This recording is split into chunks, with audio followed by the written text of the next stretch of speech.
Hello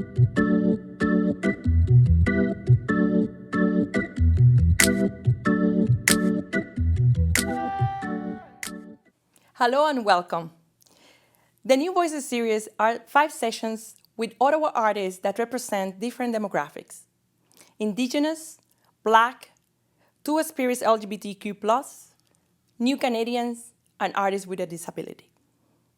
Our intent is to open a conversation that touches on the barriers and challenges of being an artist of these marginalized groups, but also telling their stories of success.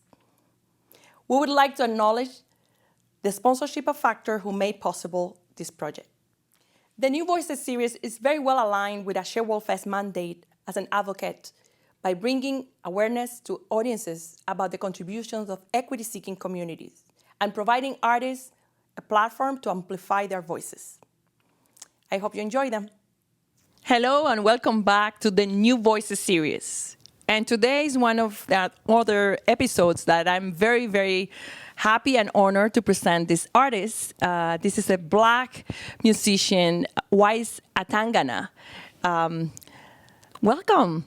Welcome to the Share World Fest New Voices series. Thank you for having me. It's a pleasure to be in here. Amazing. I'm so happy that you made it. Yeah. Wise, tell us a little bit about your story. You were born and raised in Cameroon and came to Canada a few years ago. Yeah. So how's that has been so far? Yes, like you said, I'm come from Cameroon, Africa. Cameroon is in Central Africa, Central, like West and Central, it's like together.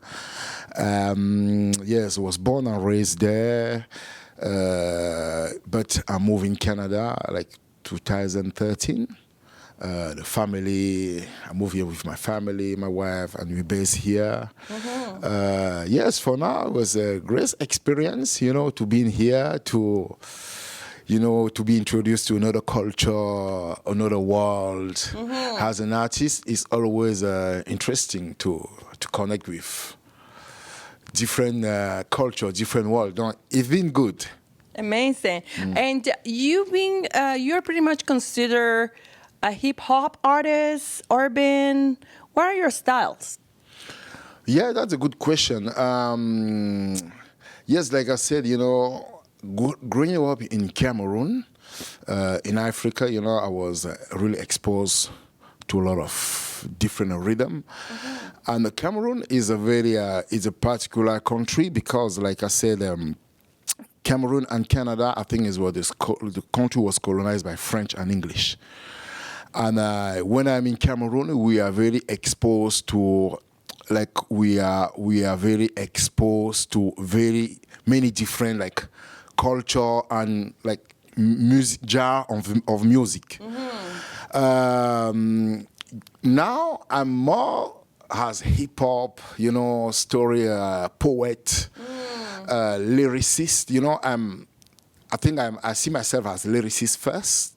And urban artists, I use all the different genres, hip-hop, Afrobeat, world music, Amazing. So it's almost like a fusion. Yeah. Okay. Though I see myself first as somebody who writes lyrics and he can use all that lyrics, in the to tell story, to sing, but more. I feel more comfortable in urban music, hip hop, Afrobeat, poetry, because I work with a lot of school. Oh, okay. I teach a lot of youth how to write poetry, how to perform poetry. And almost like spoken word? The spoken word, spoken word, yeah. Great. Slam poetry. And so how do you think, or how does it feel? Pretty much when we are all applying for funding, let's say, and you have to kind of check mark that box where you say you have to self-identify yourself. And of course, you self-identify yourself as a Black artist, right? How does it feel to be a Black artist in Ottawa? Black artist.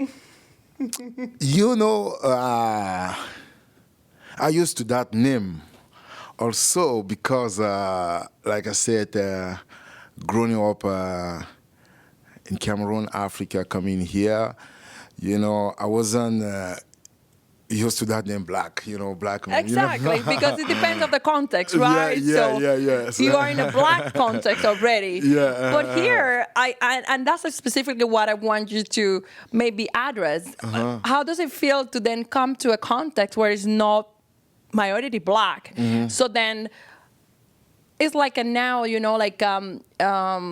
and also the intent or the purpose of this series as well is to give a space to, let's say, black, people of color, indigenous. Now they're claiming space or a different, let's say, approach in some way to kind of to get into the industry, right? So how does it feel for you? Like, this is something that you take to your advantage, or this is something that you embrace with a different kind of attitude? I think both. For sure, Canada is a good country. It's not perfect, like everywhere. You don't have a perfect system. And for me, being artist and doing a lot also activism,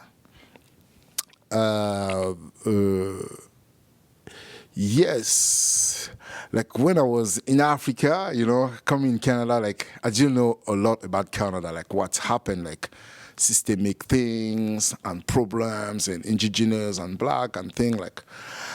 But after moving in Canada, I think it's also a very good country, like very diverse. It's like one of the best country to be. Like when you're in Canada, you see people all around the world, That's amazing. But to come to the problem, being black artist, being minority in that context, that can be challenging.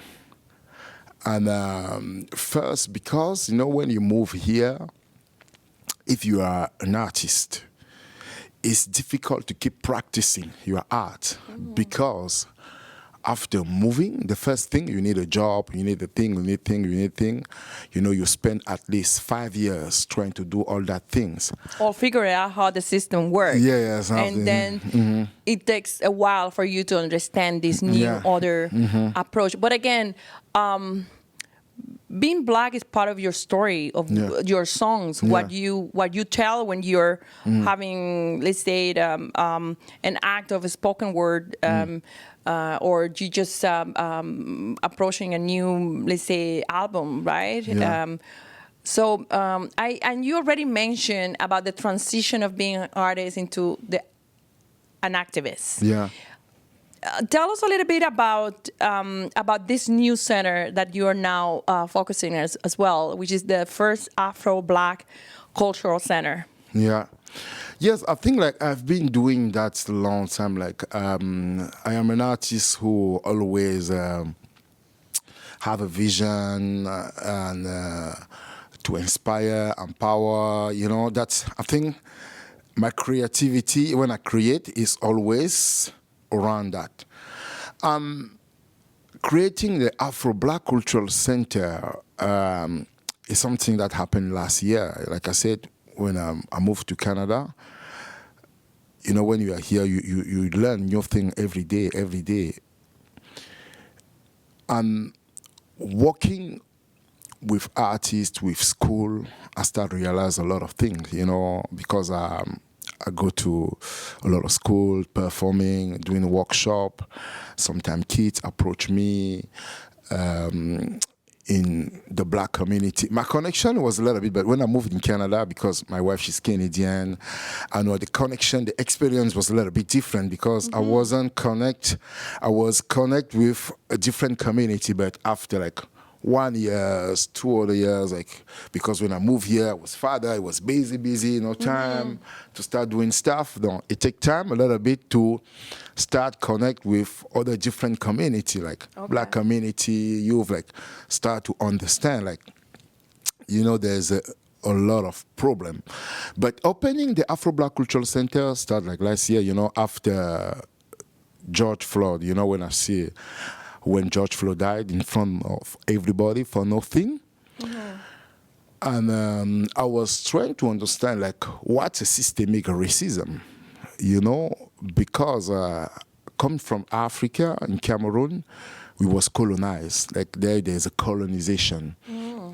when I come to North America, I see systemic racism, systemic barrier. I think all those is the oppression. All of them is like the oppression form, is oppression. Like when you are colonized, like you are oppressed, like they took everything. And systemic racism here is based on slavery because they brought black people here. And I discover like it's a very deep problem because when George Floyd died, I start like I tell you, I'm a poet. Like when I write my lyrics, it's sometimes to try to understand. I decide to make an album like to understand what is systemic racism, and I wrote like 30 different topics around the systemic barrier. Like as I was making some research, like what's really systemic racism, like all the micro oppression, all the stereotype, like when that start, what's the cause, what's the consequence, and what the solution.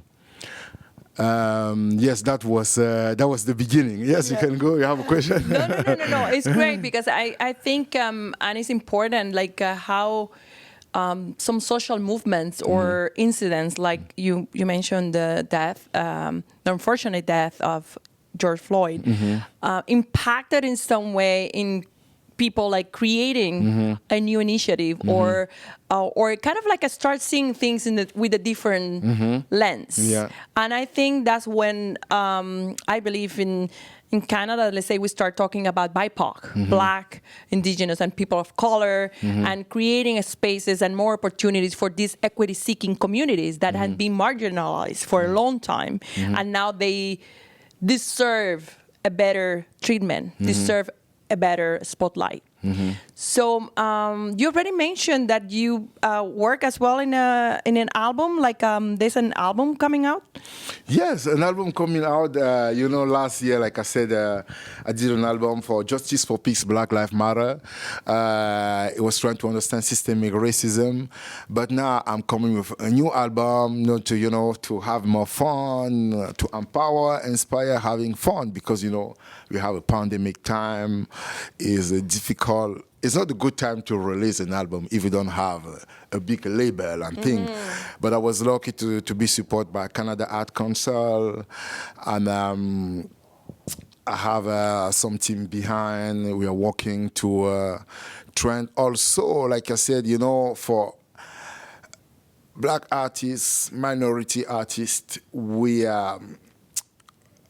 I think the first problem we have here, like access basic things.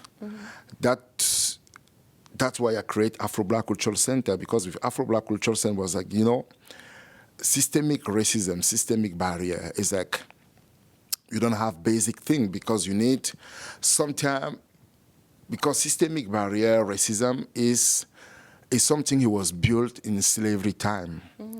It was like the master slavery was trying to teach people how, being black, being slavery is normal, and they start to write and all that thing, and it was teaching that to people. And that was 400 years ago, That's why, and it's still in mind of people. My idea with the cultural center, with the structures, how we can create content to deconstruct all the stereotypes, to empower the next generation, tell them a new story, use music, art, as you're doing, new voice. That's a little bit the vision of Afro Black Cultural Center, how to create that voice, that new generation to have another story. Like if you're black, it's not about slavery, you're not. Or if you are black, you think like you're inferior than because you are, just all that complex is just. That's the mission. Absolutely. Well, thank you so much. Yeah. I wish you all the best. Yeah, thank you. This new upcoming album. I think we're gonna just listen one of the tracks. The Canada Day song. Oh, it's the Canada Day song. Just tell us a little bit about that, the story behind that. Track. Yes, the song. Actually, it was interesting. Like when I was doing the album, the song, like it wasn't. I wasn't planning to do that song. Like after going to the studio, I was speaking with one of my. I work with some consultants sometimes, trying to give me some ideas. And when he listened to say, hey, wise, this is Canada, they come, it will be good. Everybody's stressed out right now. How can you create a song who just bring everybody together, who create something, because we need that right now, and just came easily. And, we have the song will be released like on June 1st.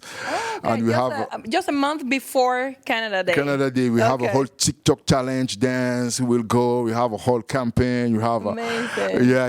Well, good luck with that. It's been such a pleasure talking to you. Yeah, thank you. I'll see you around, I guess. Yeah, thank you for what you're doing, giving a voice for the non-voice.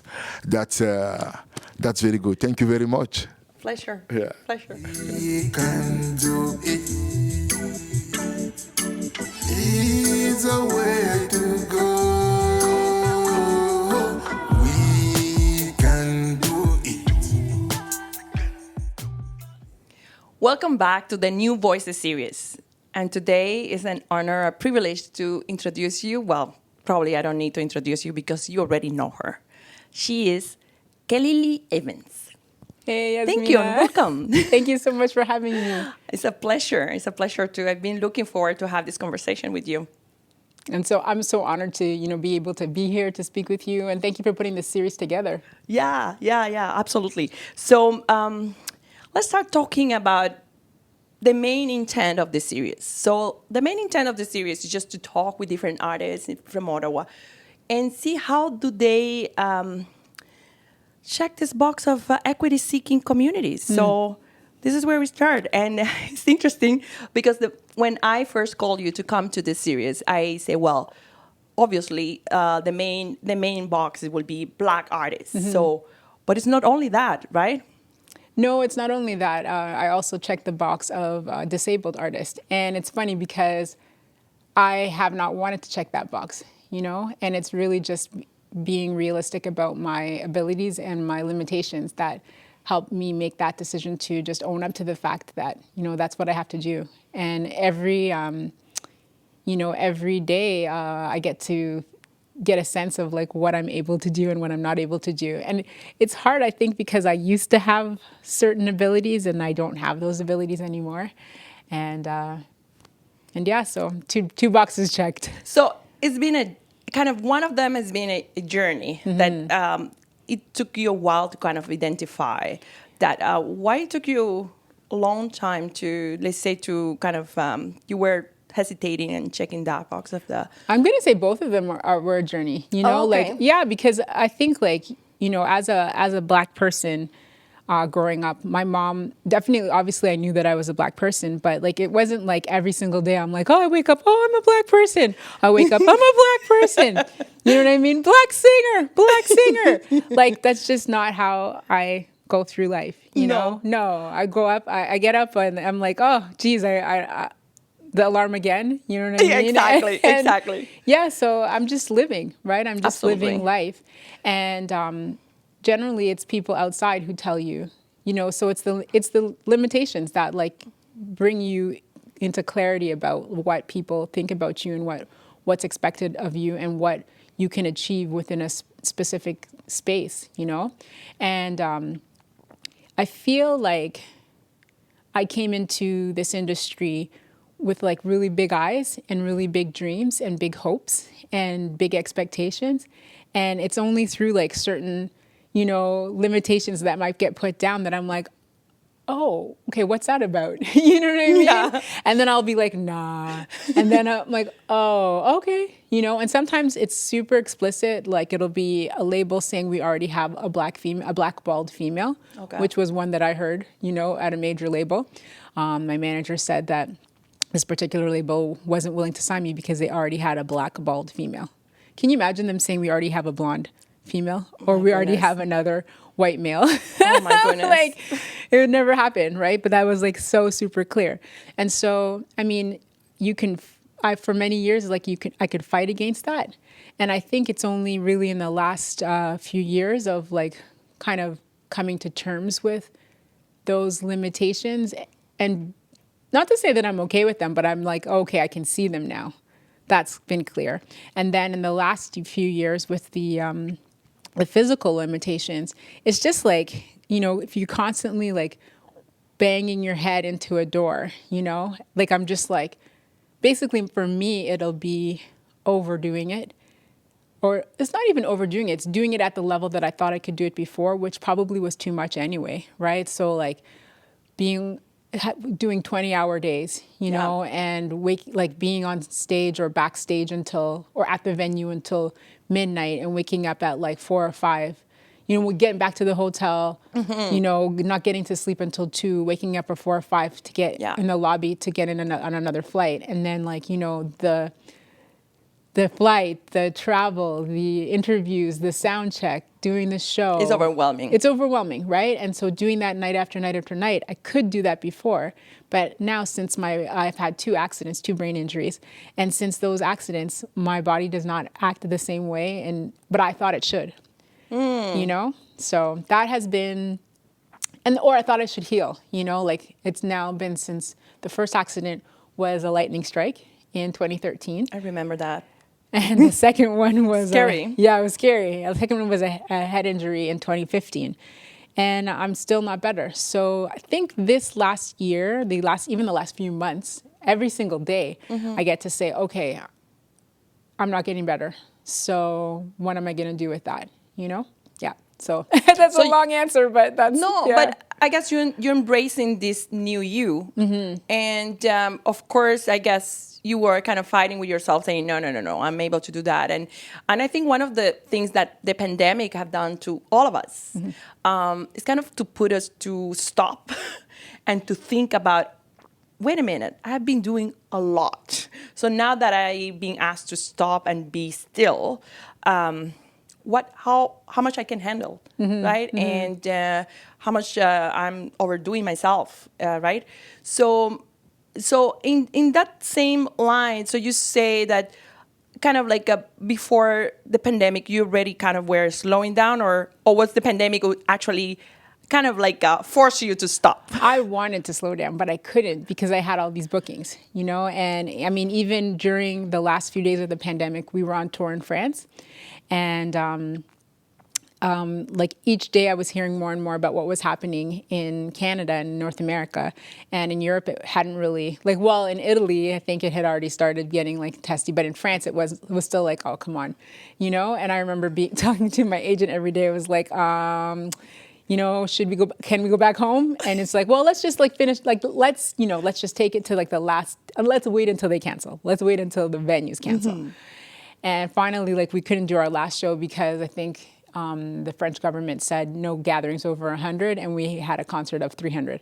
And so as soon as they canceled that show, they got us on a train to the airport, and we took a flight back home the next morning. And I just remember, even then, when I got back home, it was like, okay, all my gigs are canceled for the next few months. How are we making money? And so I didn't slow down yet. So I was like on the computer, just like, what am I going to do? What am I going to do? What am I going to do? And like the stress of all of that, the constant, screen work, and my brain just broke. Like I could not look at a screen for months. Light was so painful. I had to like turn off all screens. I broke my brain. Oh my God. And it was just, that's what slowed me down. Even though I knew I wanted to slow down, I had to wait until my brain broke or my body broke, before I could actually do anything. So that tends to be my pattern in life. Like I wait until like I hit that brick wall. I have yet to learn how to slow down before and put the brakes on. How are you feeling now? Oh, how am I feeling now? I think I've definitely slowed down. I've definitely slowed down, but I still burn out like easily. So I'm still having to make adjustments to my schedule that I've created in this last year and almost a half. And I have not gotten it right yet, but I would say that I'm not in a flare-up right now. Well, I mean, I'm not in a major flare-up right now. So, yeah. Okay. So I'm here. Yes, you Yes, are, and yeah. so we are so thankful for having you. Like, thank you, Thank so much you. for coming. I know it's a big ask for you, and particularly with all these lights. It's, you know what, totally fine now. Like Oh, the, yeah? the Oh, lights yeah. lights are good and stages are good. But I mean, there was a period where I really didn't know if I would be able to come back to my job because my job involves lights, loud sounds, crowds, lots of travel. So I know. yeah, I know. there's some benefits to this pandemic. Yeah. Yeah. So, going back to being black and being a black singer in Ottawa, which is kind of unique, right? I hadn't thought of it that way. Yeah, I think being a black anything in Ottawa is pretty unique. You know, it's not a really multicultural city in that way, not compared to where I'm from, which is like Toronto, Scarborough. And you don't really notice it until, like, my kids are the ones that say, "Hey, mom, you know, there aren't that many people like us." I mean, they're at a school in the Glebe, and they, yeah, there's not a lot of black kids there, you know, and there's not a lot of people from the Caribbean.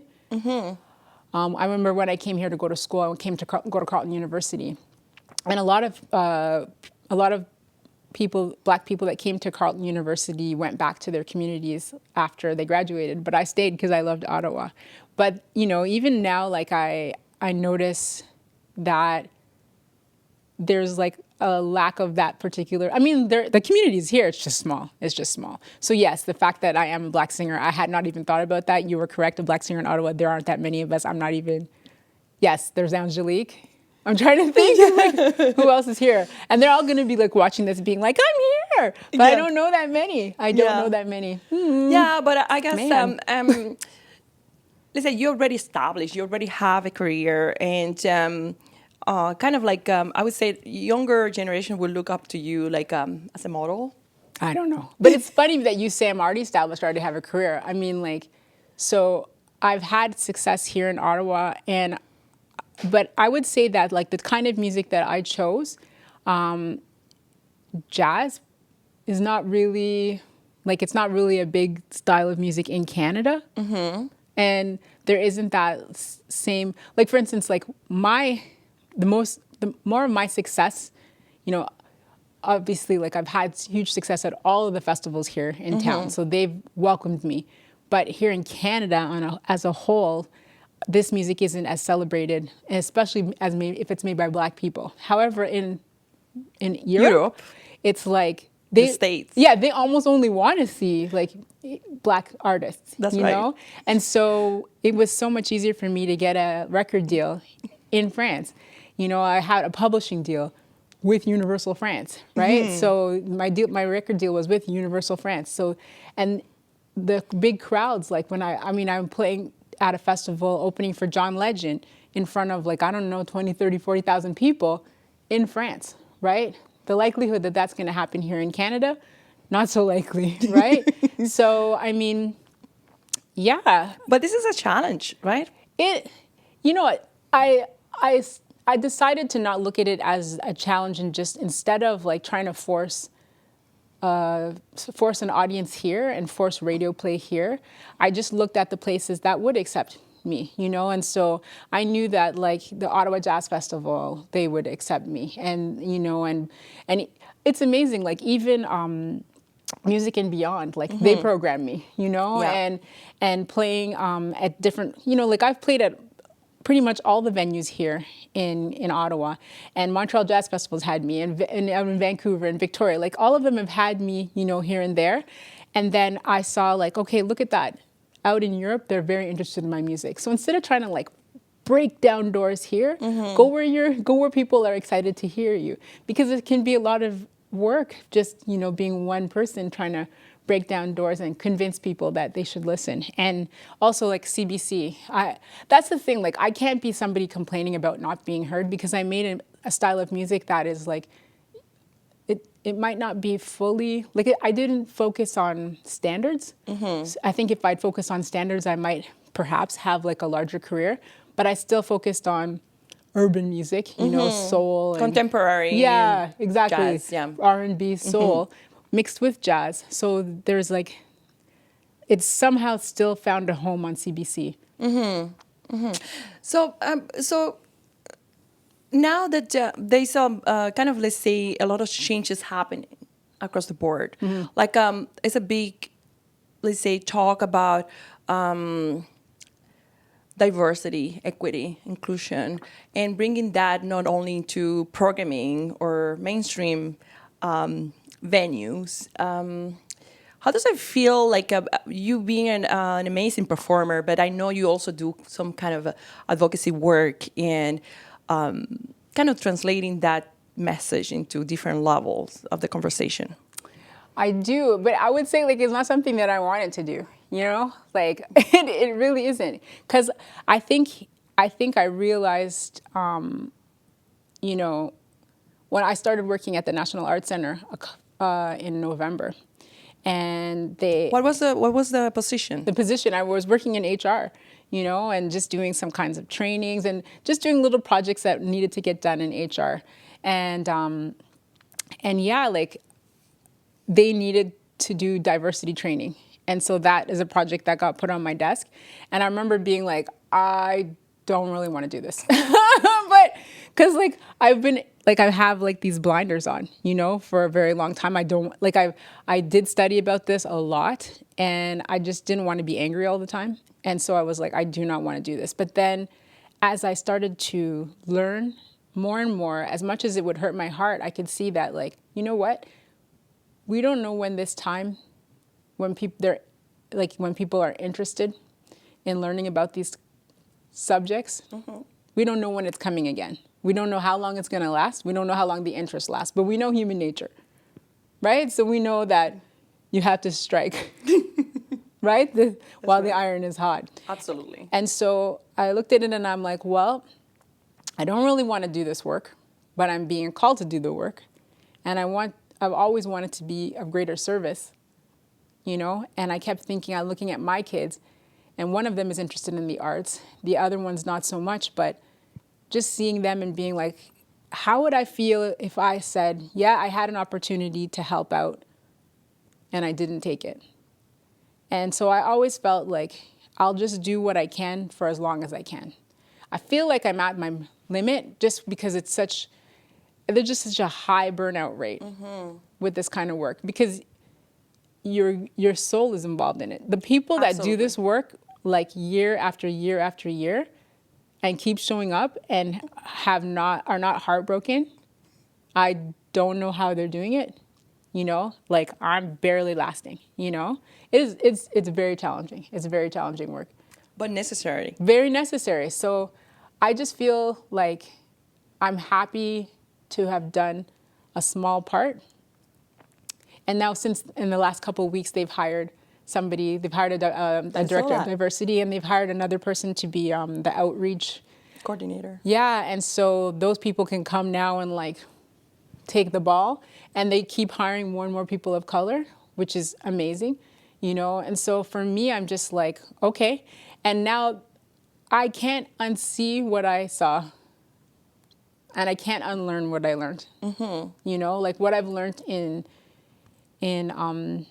developing the training that we did have at the NAC, and in the conversations that I've had, I can't unlearn it. So I can't see how that does not inform whatever happens from here on. Yeah. Well, thank you again for your service. I don't know. It's important. I think everywhere we have been put, even this conversation, like now we reach out to, now that we're doing virtual events, and it's out there. So anyone who can hear and feel related, I think it's important for them to hear these kind of things. I totally agree with you. I mean, we didn't have this ability. Well, we had the ability, but it's funny, like when I was sick and when I could not get up out of bed, you know, and I would be asking doctors, I would say like, you know, like the getting in the car is so difficult. Like the every time the car bounces, like it's too much. Can I just talk to you virtually? No, sorry, we can't do that. Can we do something over the phone? No, you have to come into the office, right? But look at this. All of a sudden now everybody's able. Oh no, you can't come into the office. We need to do this on the telephone. I was like, well, I knew you were capable, you know? And so how many other people out there have mobility issues, are unable to leave, whether they live out, we used to live out 45 minutes in the country. That's right. You know, the time and space between people is decreasing. You know, it's becoming closer and closer, and there's just no reason for us to be so. There's no reason for the distance.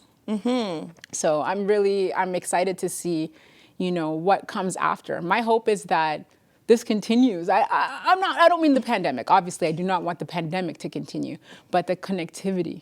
That's what I want to continue. No, we definitely have learned a lot. And even for those who never even imagined they would be hosting events online, now we're all doing it. I love it. I love it. I love it. I love it. I know you do. And I'm happy that you do. And I wish you nothing but the best. Thank you so much. And thanks. Let's watch you on the stage until that time comes back. Thank you.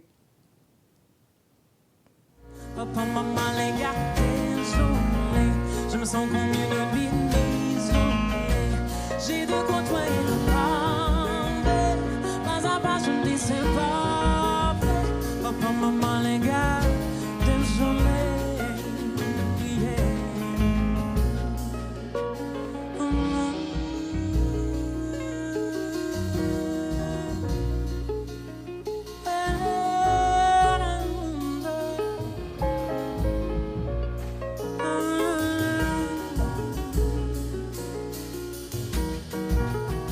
Papa, maman, les gars, désolé.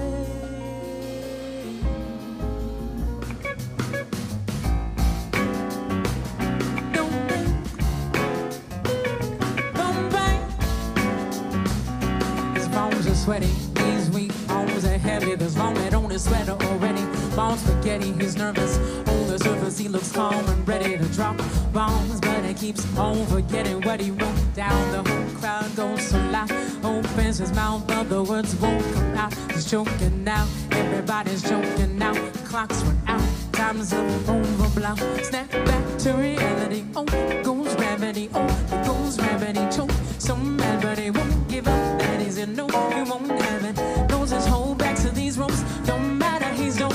Knows that, but he's broke. So stagnant, he knows when he goes back to this phone. But home, that's when it's back to the lab again. Yo, so rhapsody, better go capture this moment. I hope I don't pass him and lose yourself in the music. Moment you own it, you better never let it go. You only get one shot, do not miss your chance to blow. This opportunity comes once in a lifetime. Lose yourself in the music, the moment you own it, you better never let it go. You only get one shot, do not miss your chance to blow. This opportunity comes once in a lifetime. Souls escaping to this hole that is gaping. This road is mine for the taking. Making me king as we move toward a new world order. I know my life is boring, but superstardom's close to postmortem. Homie grows harder, homie goes harder. He knows it's all over these hoes, it's all on him. Coast to coast shows, he's known as a lone trotter. Lonely roads got on the nose, he's grown farther from home, he's no father. He goes home and barely knows his own daughter. But hold your nose, cause he goes a cold water. Hoes don't want him no more, he's cold water. Moved on to the next smooth flows, he knows no his own daughter. And so the soul papa is home that unfolds, I suppose it's your partner. But the goes on that the lose yourself in the music. Moment you own it, you and never let it go. Only get one shot, do not miss your chance to blow. This opportunity comes once in a lifetime. Lose yourself in the music, the moment you own it, you better never let it go. You only get one shot, do not miss your chance to blow. This opportunity comes. Oh, it's in the right time, yeah.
no more games, I'ma change what you call rage. Tear this motherfucking roof off like two dogs cage. I was playing in the beginning, the mood all changed. I've been chewed up, spit out, and brewed off stage. But I kept rhyming, writing the next cipher. Best believe somebody's paying the piper. All the pain inside amplified by the fact that I can't get by with my 9 to 5. Then I can't provide the right type of life for my family. Cause man, these goddamn food stamps don't buy diapers. And there's no movie, there's no Mackay Pfeiffer. This is my life and these times are so hard. And it's getting even harder trying to be no more than my seedless. Need a total corner between me and the mama and the prima donna. Baby, ball the drama screaming on her too much. Need a wanna stay on one spot. Another day of monotony's got me to the point I'm like a snail. I got to formulate a plot or end up in jail. Shut. Success is my only fucking option. Failure's not. I'ma love you, but this trailer's got to go. I cannot grow old in Salem's lot. So here I go, it's my show. Be fair, me no. This may be the only opportunity I get. Just say up in the music the moment you own it. Then I never let it go. You only get one shot, do not miss your chance to blow. This opportunity comes once in a lifetime.